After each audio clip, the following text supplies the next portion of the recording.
Siapa kita? Kelompok empat. Empat hanya apa? Asik dong. Kelompok empat siap berkicau? Siap, gaskan Mi.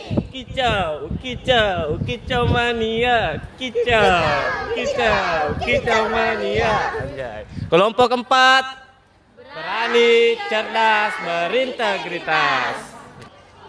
Jadi masalah yang terjadi di masyarakat itu adalah kurangnya kesadaran hukum di masyarakat yang dipengaruhi oleh lingkungan dan budaya yang menganggap jika pelanggaran kecil itu adalah hal yang biasa, seperti membuang sampah sembarangan, melanggar lalu lintas, atau memberikan uang kepada petugas. Nah, kebiasaan itu yang membuat masyarakat itu tidak disiplin dan menganggap hukum adalah hal yang tidak penting untuk ditaati. Dan poin berikutnya, mengapa masalah hukum di Indonesia belum diselesaikan secara sempurna? Penegakan hukum di Indonesia belum maksimal karena dipengaruhi faktor penegak hukum, fasilitas, masyarakat, dan budaya. Banyak aturan masih kampu dan tumpang tindih.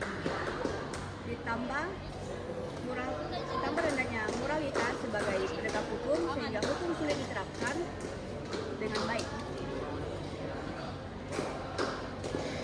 Kemudian salah satu solusi yang dapat dilakukan adalah dengan menerapkan digitalisasi penegakan hukum seperti aplikasi pelaporan masyarakat untuk mengurangi peluang terjadinya suap. Selain itu diperlukan pendidikan kesadaran hukum sejak dini, kampanye sosial, serta pemberian sanksi yang tegas agar masyarakat lebih patuh terhadap aturan dan turut menjaga ketertiban. Oke, adapun beberapa contoh masalah yang terjadi di Indonesia yang belum terselesaikan hingga saat ini, yaitu tentang praktik uang damai dalam saat ditilang. Nah, yang pertama itu apa sih uang damai itu? Nah, uang damai adalah tindakan memberikan sejumlah uang kepada petugas saat terkena tilang agar pelanggaran tidak diproses secara lama atau secara resmi.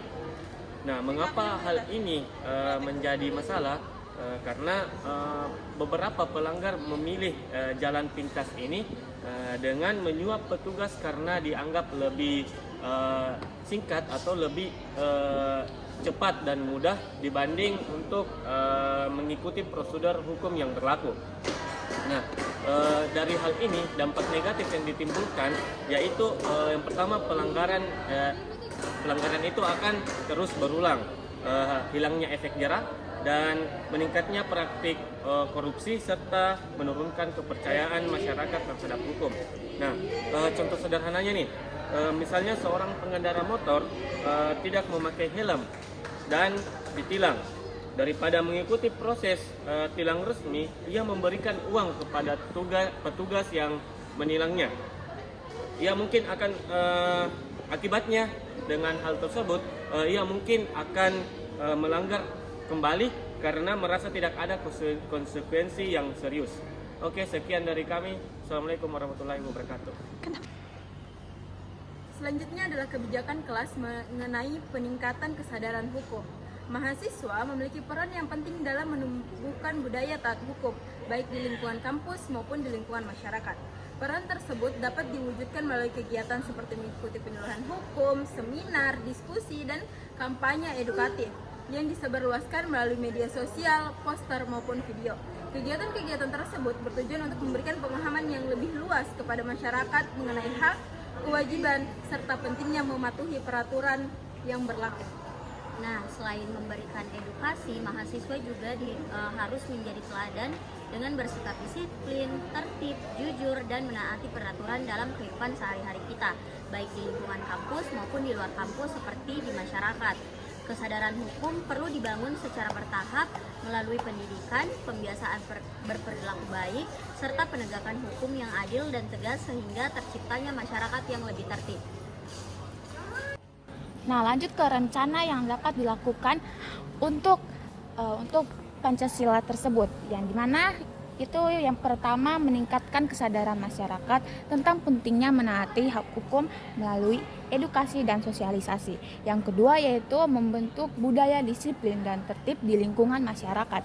Yang ketiga yaitu mengurangi kebiasaan pelanggaran kecil yang dianggap biasa dalam kehidupan sehari-hari. Yang keempat, mendorong kerjasama antar mahasiswa, masyarakat, sekolah, aparat setempat dalam membangun budaya dasar hukum. Dan maka dari itu ada beberapa tindakan yang dapat dilakukan. Yang pertama adalah mengadakan penyuluhan atau seminar tentang kesadaran hukum di sekolah maupun lingkungan masyarakat. Yang kedua, membuat kampanye sosial melalui poster, video pendek, dan media sosial mengenai pentingnya tertib hukum. Yang ketiga, mengajak masyarakat untuk menjadi teladan dalam hal kecil seperti menaati aturan lalu lintas dan menjaga kebersihan lingkungan. Yang terakhir, mengadakan kegiatan kerja bakti dan program lingkungan bersih untuk membiasakan masyarakat hidup tertib dan disiplin. Nah, selanjutnya kami akan membahas tentang alternatif kebijakan. Yang pertama itu ada pendidikan karakter dan hukum sejak dini agar anak terbiasa disiplin dan taat aturan. Nah, poin ini berfokus pada ranah edukasi formal maupun informal pada anak-anak. Misalnya di tingkat PAUD, TK, hingga sekolah dasar. Nah, mengapa ini penting? Mengubah perilaku orang dewasa jauh lebih sulit daripada membentuk kebiasaan anak-anak. Ketika disiplin seperti mengantre, membuang sampah pada tempatnya, atau menghormati hak orang lain sudah diinternalisasi sejak kecil, hal itu akan menjadi karakter yang melekat hingga mereka dewasa tanpa perlu dipaksa. Nah, disiplin yang diajarkan sejak kecil akan menjadi kebiasaan alami hingga dewasa, sehingga taat aturan bukan lagi karena takut dihukum, melainkan karena kesadaran diri. Nah, poin yang kedua itu ada sosialisasi hukum secara aktif melalui media sosial, televisi, dan penyuluhan dengan bahasa yang mudah dipahami. Nah, poin ini menyasar komunikasi dan penyebaran informasi. Banyak orang yang melanggar hukum bukan karena berniat jahat, melainkan karena mereka tidak tahu atau tidak paham bahwa mereka melanggar hukum. Kebanyakan itu menggunakan bahasa formal hukum, terlalu kaku dan sulit dimengerti oleh orang awam. Nah, banyak warga melanggar karena tidak paham hukum. Menggunakan medsos dan bahasa yang mudah dimengerti memastikan aturan sampai dan dipahami oleh seluruh lapisan masyarakat modern. Dan yang ketiga itu ada penerapan sanksi yang tegas dan adil terhadap pelanggaran kecil agar masyarakat lebih disiplin. Nah, poin ini menekankan pada penegakan aturan secara konsisten atau law enforcement. Nah, teori ini sering dikaitkan dengan broken windows theory, yang dimana membiarkan pelanggaran-pelanggaran kecil seperti menerobos lampu merah, parkir liar, atau coret-coret akan menciptakan kesan bahwa lingkungan tersebut tidak berhukum sehingga memicu pelanggaran yang lebih besar. Nah, penting untuk mencegah pelanggaran besar dan membangun kepercayaan. Jika pelanggaran kecil dibiarkan, orang akan meremehkan hukum. Sanksi yang adil menciptakan efek jera dan keteraturan di masyarakat. Nah, selanjutnya itu yang keempat itu membuat program budaya tertib di lingkungan masyarakat seperti kerja bakti, kawasan bebas sampah, dan kampanye tertib lalu lintas. Nah, program ini bertujuan agar masyarakat itu terbiasa hidup disiplin dan peduli terhadap lingkungan sekitar. Dengan adanya kegiatan-kegiatan tersebut, kesadaran masyarakat itu menaati aturan dapat tumbuh dari kebiasaan sehari-hari, bukan karena takut dihukum. Yang kelima itu memberikan penghargaan kepada masyarakat atau daerah yang taat aturan agar menjadi contoh bagi yang lain. Nah, penghargaan ini dapat berupa sertifikat, penghargaan dari pemerintah, atau bentuk apresiasi yang lainnya. Nah, cara ini penting karena kepatuhan itu tidak hanya dibangun melalui sanksi, tetapi juga melalui motivasi dan penghargaan terhadap perilaku yang baik. Yang keenam itu memperbaiki integritas aparat penegak hukum agar lebih jujur, tegas, dan tidak menerima suap. Nah, jika aparat menjalankan tugas secara adil tanpa membeda-bedakan siapapun, masyarakat ini akan lebih percaya kepada hukum. Kepercayaan tersebut akan mendorong masyarakat untuk lebih menghormati dan mematuhi peraturan yang berlaku sehingga tercipta kehidupan yang lebih tertib dan aman.